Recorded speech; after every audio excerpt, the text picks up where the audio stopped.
মোবাইলে কোরআন তেলাওয়াত শুনলে সওয়াব হবে কিনা, খুব গুরুত্বপূর্ণ একটি বিষয়। আমরা অনেকেই কিন্তু এখন মোবাইলের মাধ্যমে কোরআন তেলাওয়াত শুনি এবং মোবাইলে কোরআন তেলাওয়াত করি।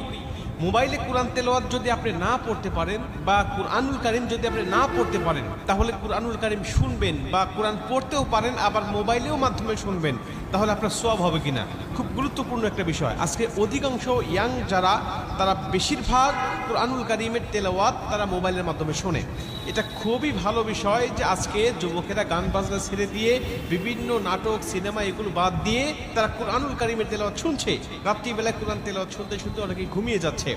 আর কোরআন তেলাওয়াত শুনলে আপনার সওয়াব হবে কিনা, এ ব্যাপারে আল্লাহ পাক স্বয়ং নিজে কুরআনুল কারীমের মধ্যে উত্তর দিয়েছেন।